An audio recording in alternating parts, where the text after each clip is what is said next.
The fluorescent lights in Mrs. Patterson's office hummed with that persistent buzz that made my head ache, or maybe it was just the weight of what was happening. 21 years in the same building, and this was how it ended. A manila folder, a set of keys to nowhere, and a handshake that felt more like a dismissal than a goodbye. I had turned 18 3 months earlier, which meant my time at Riverside Children's Home was officially over. The state didn't care that I had no family waiting, no college acceptance letters, no plan beyond the hope that something would work out.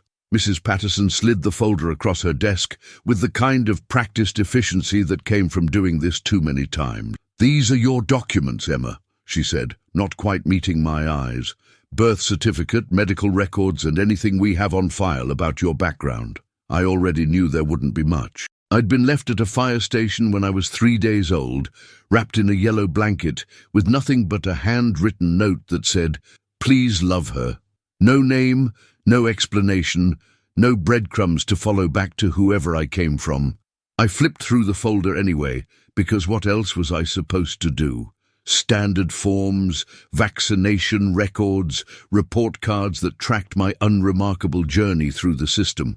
Then, at the very bottom, I found something I'd never seen before. A small envelope, yellowed at the edges, with my name written across the front in careful cursive. My heart jumped. "What's this?" I asked, holding it up. Mrs. Patterson glanced at it and frowned slightly, like she'd forgotten it was there. "Oh, that. It was left with your intake paperwork when you were a baby. We don't usually give these out until a child ages out per protocol. I suppose it slipped through the cracks until now." My hands trembled as I opened the envelope. Inside was a single piece of paper and something small and metallic that clinked when I tilted it. The paper was a handwritten note, brief and cryptic. "For Emma, when she's old enough to understand. Nobody left you anything but this. Use it when you're ready. The tractor knows." It was signed with just an initial, R. I stared at the words until they blurred. The tractor knows? What kind of message was that? I reached into the envelope and pulled out the metallic object. It was a key, old and brass, with a worn leather tag attached. Stamped into the leather were 2 words, Hillrest Farm. I looked up at Mrs. Patterson, my throat tight. "Do you know what this means? Hillrest Farm?" She shook her head slowly. "I'm sorry, Emma. I have no idea. That note and key have been in your file since you arrived, but there's no other information. Whoever left you here didn't provide any context." I turned the key over in my palm, feeling its weight. It was real, solid, proof that someone somewhere had thought about me, even if they hadn't stayed, even if all they left was a cryptic message and a key to something I'd never heard of. That night, I lay awake in the narrow bed I'd slept in since I was 7, staring at the water-stained ceiling tiles. Most of the other kids had already left, scattering to relatives or foster placements or the streets. The room felt emptier than it ever had, and the silence pressed down on me like a physical weight. I held the key up to the dim light filtering through the window, studying every groove and scratch. Hillrest Farm. The tractor knows. It didn't make sense, but it was the only thing I had that connected me to whoever I came from, and that was more than I'd ever had before. The next morning, I packed my life into a single duffel bag. 3 changes of clothes, a toothbrush, the folder of documents, and the mysterious key. I also grabbed the yellow blanket I'd been found in, now faded and threadbare, because letting go of it felt like erasing the only proof I'd ever existed to someone. Before I left, I stopped by the common room where a few younger kids were watching cartoons. They barely looked up when I waved goodbye. I understood. In a place like this, people came and went so often that attachments felt dangerous. I walked out the front doors into the cool October morning, the weight of uncertainty settling onto my shoulders. I had $47 in my pocket, a key to a place I'd never heard of, and a note that suggested I was supposed to find a tractor. It sounded absurd, like the setup to a bad joke, but it was all I had, so I decided to follow it. I walked to the public library 3 blocks away, the only place I knew with free internet access. The librarian, Ms. Chen, recognized me immediately. I'd spent countless afternoons here, reading anything I could get my hands on, escaping into worlds that felt bigger and kinder than my own. "Emma," she said warmly, "I heard today was your last day. Are you all right?" I nodded, not trusting my voice. She studied me for a moment, then gestured toward the computers. "Take your time, whatever you need." I sat down at a terminal and typed Hillrest Farm into the search bar. For a moment, nothing came up. Then I refined the search, adding the state and nearby counties. Finally, a result appeared. A small article from a local historical society mentioned Hillrest Farm as a once thriving agricultural property about 60 miles north, near a town called Maplewood. The article said the farm had been in operation until the early 2000s, when it was abandoned after the owner passed away. There was no mention of what happened to it after that. I zoomed in on the map, tracing the route with my finger. 60 miles. It might as well have been 1,000, given that I had no car and barely enough money for a bus ticket, but I also had nothing else. No job, no home, no plan. Just a key and a note that said someone once had thought about me. I grabbed my duffel bag, walked up to Ms. Chen at the circulation desk and asked, "How do I get to Maplewood?" Ms. Chen drove me to the bus station herself, insisting she wouldn't let me walk with a heavy bag in the cold. She didn't ask many questions, just handed me $20 and made me promise to call the library if I needed help. I nodded, throat tight, and watched her drive away before boarding the Greyhound heading north. The bus smelled like stale coffee and diesel fuel, and the seats were covered in worn fabric that had seen better decades. I chose a window seat near the back and pressed my forehead against the glass, watching the city fade into suburbs, then into farmland. The landscape changed gradually, buildings giving way to fields of harvested corn, their stalks cut low and brown. Scattered farmhouses dotted the horizon, their silos standing like sentinels against the grey October sky. I'd never been this far from the city before. Everything felt bigger out here, more open, like the world had space to breathe. It was beautiful in a lonely sort of way. I pulled the key from my pocket and ran my thumb over the engraved words. Hillrest Farm. Whoever R was, they'd wanted me to find this place. The question was why. The bus rolled into Maplewood just after noon. It wasn't much of a town, just a main street lined with brick buildings, a diner, a hardware store, and a post office that looked like it hadn't changed since the 1950s. I stepped off the bus with my duffel bag slung over my shoulder and stood on the cracked sidewalk, feeling completely out of place. A few locals glanced at me curiously as they passed, but no one stopped to ask if I needed help. I walked into the diner, a place called Rosie's, where the smell of fried eggs and bacon wrapped around me like a warm hug. A woman behind the counter, probably in her 60s with silver hair tied back in a bun, looked up and smiled. "What can I get you, hun?" I slid onto a stool and set my bag down. "Just coffee, please, and maybe some information." She poured a steaming cup and set it in front of me. "Information's free. What do you need to know?" I pulled out the key and placed it on the counter. "I'm looking for a place called Hillrest Farm. Do you know it?" Her expression shifted immediately, surprise flickering across her face. She picked up the key, examining it closely. "Hillrest Farm," she repeated slowly. "Now that's a name I haven't heard in years. That old place has been abandoned for over a decade, maybe longer." "Why are you looking for it?" I hesitated, unsure how much to share. "I think someone left it to me, or at least left me a way to find it." She studied me for a long moment, her eyes sharp, but not unkind. "You're not from around here, are you?" I shook my head. "I grew up in the city, in a children's home. This key is the only thing I have from whoever left me there." Her expression softened. "I see. Well, Hillrest Farm is about 5 miles east of town, down Old Miller Road. It's pretty overgrown now, but the main barn and house are still standing far as I know. You planning to go out there today?" I nodded. "I don't have a car, though." She glanced at the clock on the wall. "My shift ends in about an hour. I can drive you out there if you want. Name's Rosie, by the way. I own this place." Relief flooded through me. "Thank you. Really. I'm Emma." She waved a hand dismissively. Don't mention it. Small towns take care of people. Besides, I'm curious now.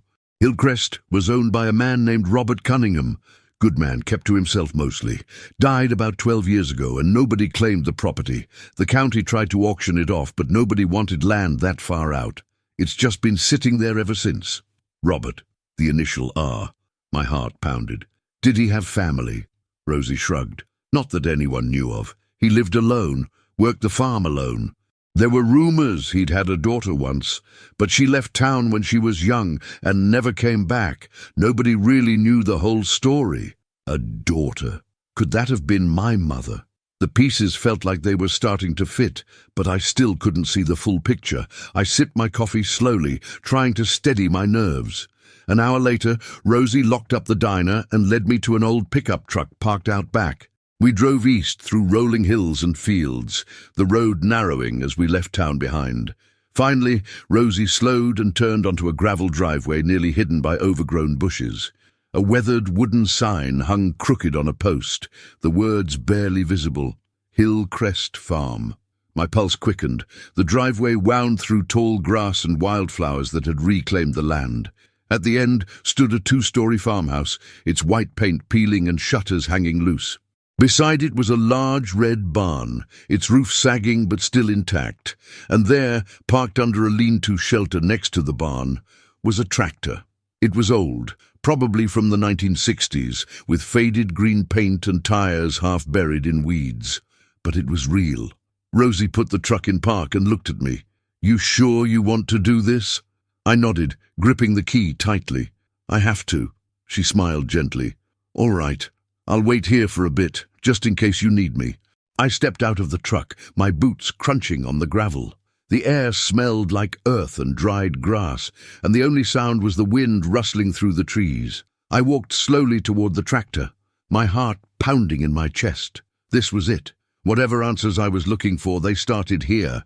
If you've made it this far in the story, I'd love to hear from you. Hit that subscribe button and drop a comment telling me what you think Emma's going to find. Do you believe Robert was her grandfather?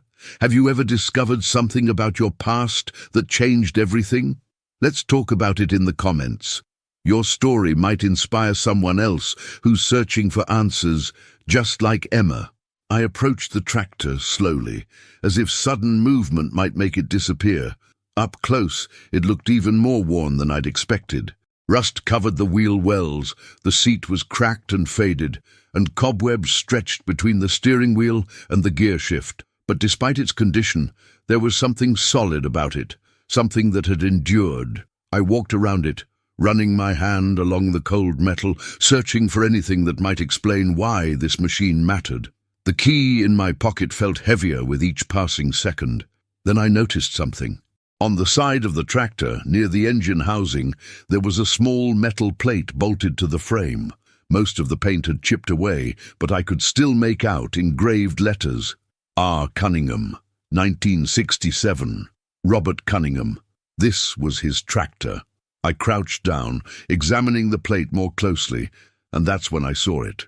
Just below his name, in smaller letters, were the words, "For Emma, always." My breath caught in my throat. He'd known about me. He'd known my name. Somehow this man I'd never met had carved my name into his tractor decades ago, long before I was even born, or maybe he'd added it later, hoping I'd find it someday. My hands shook as I pulled the key from my pocket. There had to be something more, something this key unlocked. I examined the tractor's ignition, but the key didn't fit. It was too small, too ornate for something mechanical. I checked the toolbox mounted on the side, but it was rusted shut. Frustrated, I stepped back and looked at the tractor as a whole, trying to think like someone who wanted to hide something important. That's when I noticed the seat. It was one of those old spring-loaded seats, the kind that could be lifted up. I grabbed the edge and pulled. It didn't budge at first, stuck from years of disuse, but after a few hard tugs, it creaked open on stiff hinges. Underneath was a shallow compartment, exactly the kind of space a farmer might use to store tools or supplies. But instead of wrenches or spare parts, there was a wooden box about the size of a shoebox, wrapped carefully in an oilcloth to protect it from moisture. My heart hammered as I lifted it out, brushing off dirt and dead leaves. The wood was dark and smooth, clearly handcrafted, with dovetail joints that spoke of care and skill. And on the front there was a small brass lock. I held my breath and inserted the key. It slid in perfectly. With a soft click, the lock opened.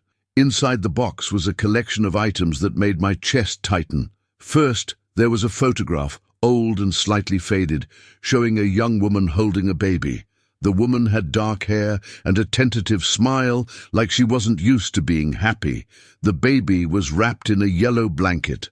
My yellow blanket. I flipped the photo over. Written on the back in the same handwriting from the note was, "Sarah and Emma, 3 days old." Sarah, my mother. I stared at her face, memorizing every detail, the curve of her jaw, the sadness in her eyes, the way she held me like I was the most precious thing in the world. Beneath the photograph was a letter, folded and refolded so many times the creases had worn thin. I opened it carefully, afraid it might tear. The handwriting was shaky, written by someone whose hands weren't steady anymore. "My dearest Emma," it began. "If you're reading this, then you found your way here, just like I hoped you would. My name is Robert Cunningham, and I'm your grandfather. I know you never got the chance to know me, and for that I'm deeply sorry. Your mother, Sarah, was my only child. She left home when she was 17, pregnant and scared, determined to make it on her own. I was angry then, too stubborn to chase after her, and by the time I tried to find her, she was gone."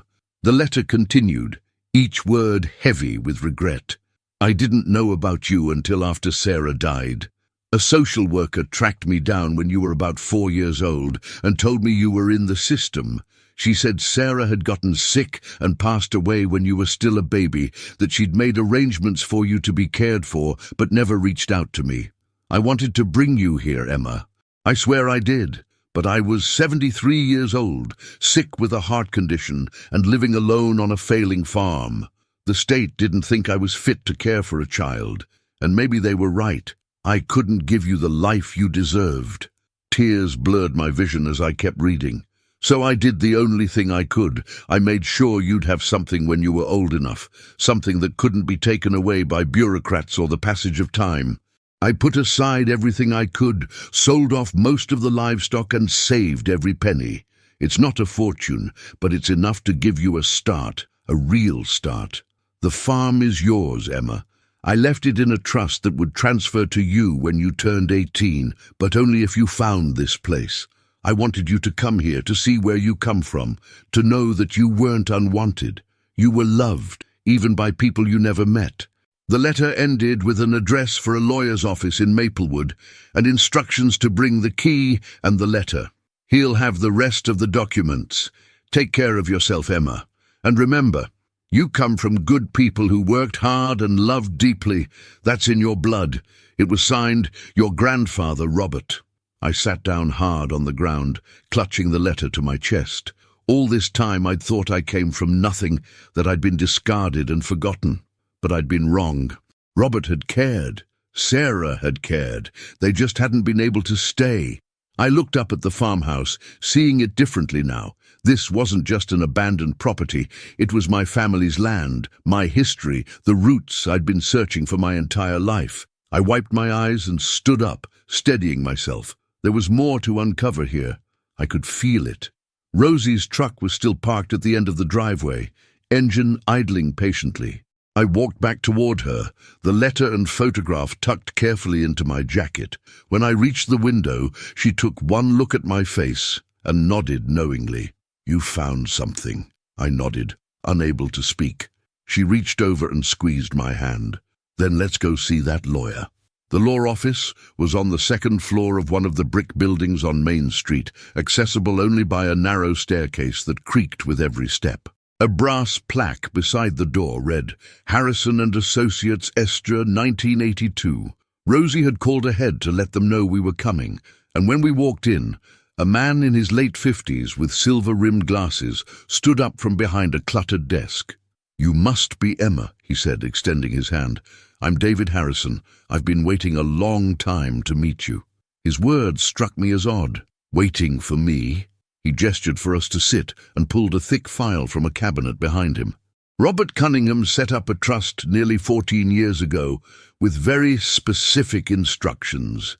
He told me that one day a young woman named Emma would come to my office with a key and a letter.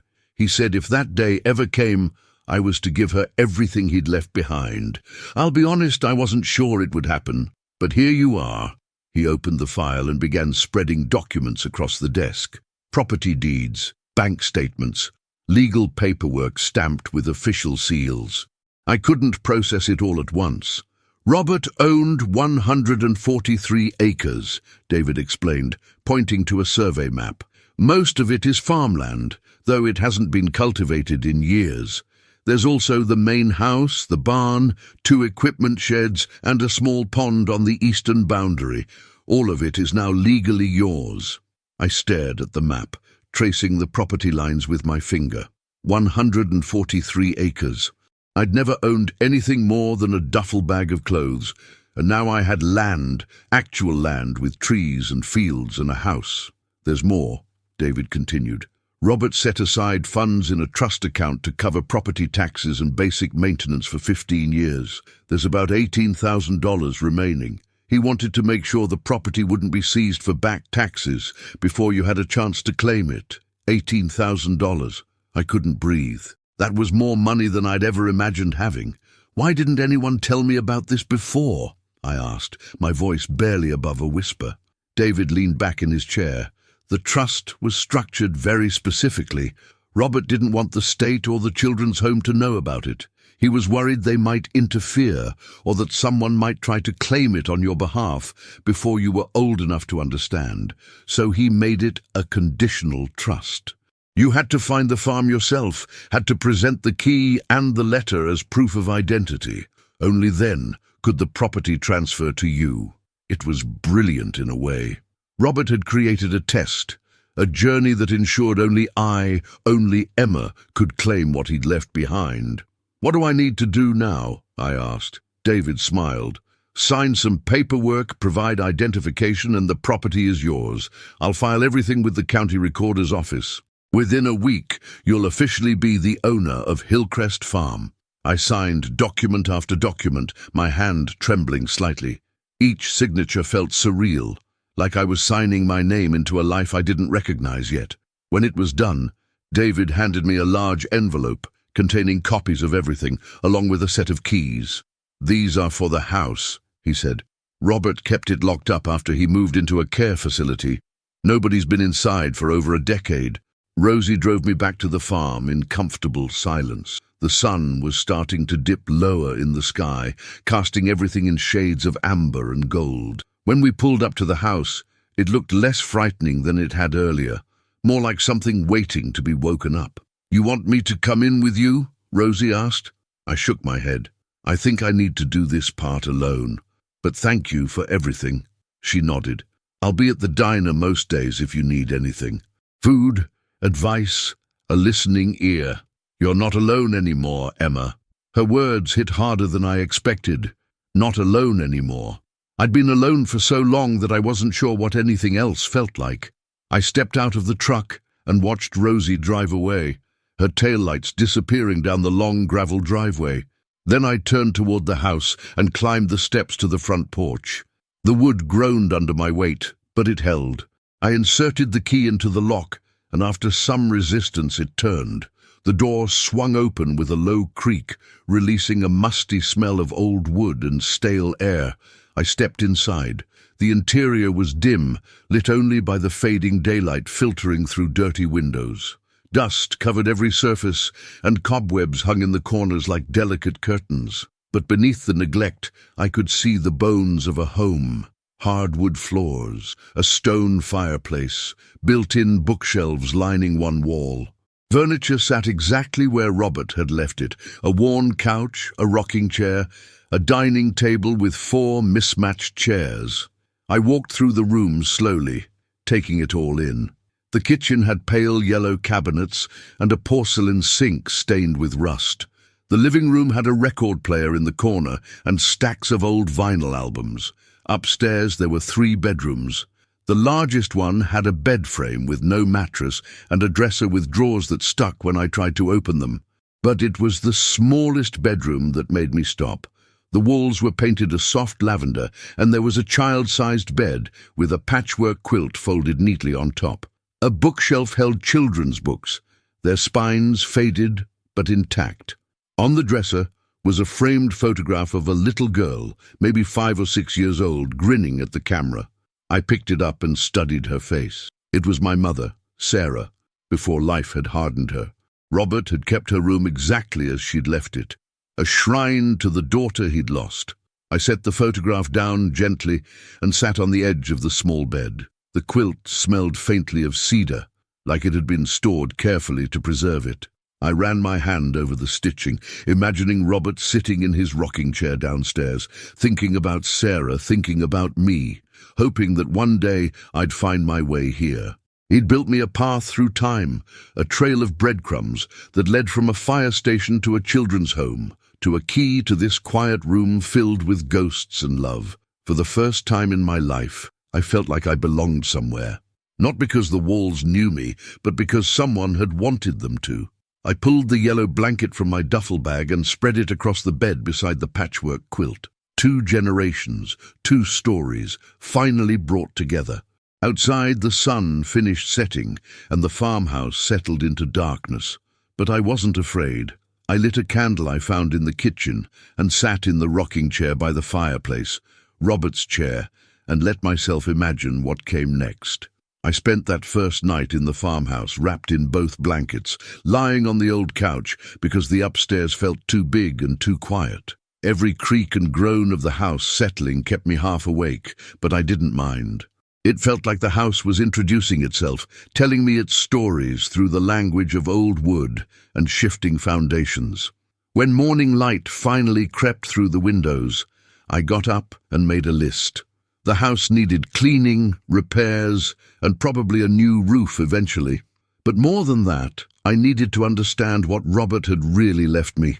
The farm was more than just land and buildings. It was a legacy, and I wanted to know every part of it.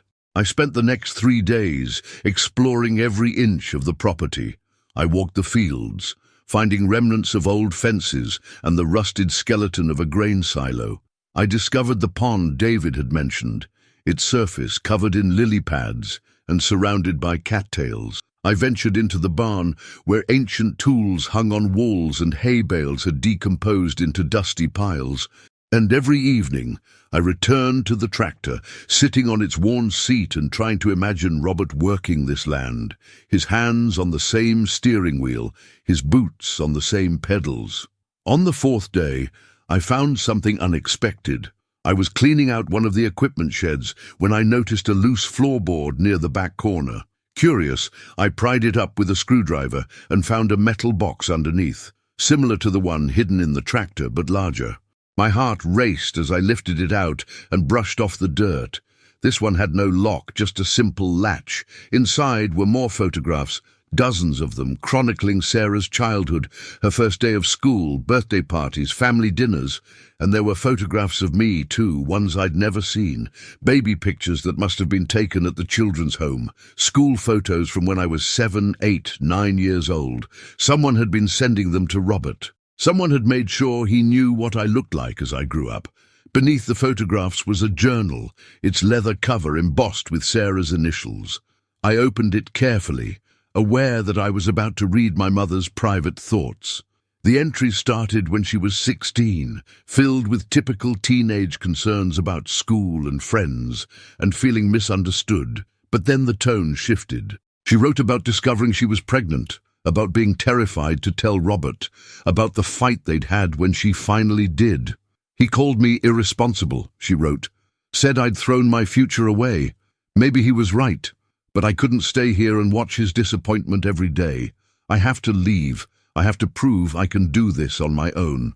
The next entries were sporadic, written from different cities, as Sarah bounced around looking for work and stability.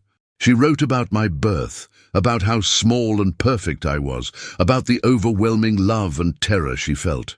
I named her Emma after Mom, she wrote. I hope that wherever Mom is, she's watching over us both. Then the entries became darker. Sarah wrote about getting sick, about not having insurance, about being too proud to ask for help.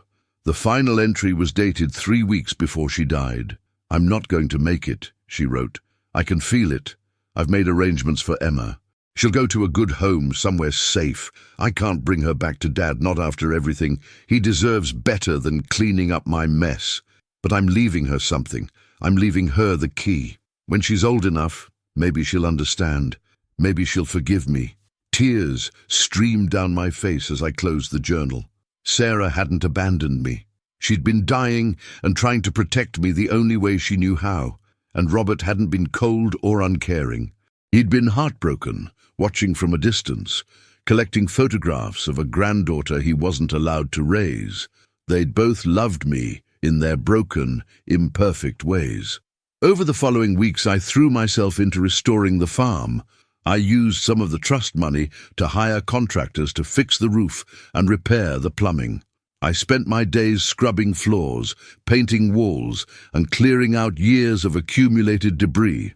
Rosie visited often, bringing food and helping me strip wallpaper in the kitchen. She introduced me to neighbors who offered advice on farming and shared stories about Robert, painting a picture of a quiet, kind man who'd loved this land deeply. I also got the tractor running. It took a mechanic from town 3 days and a lot of patience, but eventually the engine turned over with a deep, satisfying rumble. I drove it around the property, feeling the power of the machine beneath me and imagining Robert doing the same decades earlier. It felt like a conversation across time, a way of saying, "I'm here now. I'm taking care of what you built."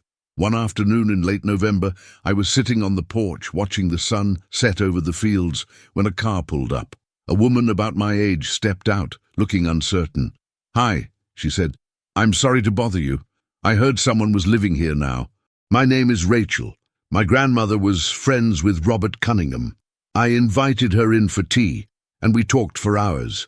Rachel told me stories about Robert that no one else had shared, how he'd helped her grandmother when she was sick, how he'd taught Rachel herself to drive when she was 15.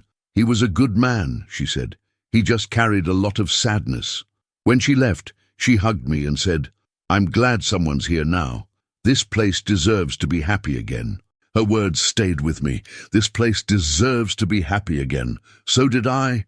For 21 years I'd believed I was unwanted, a mistake that no one had cared enough to claim, but I'd been wrong.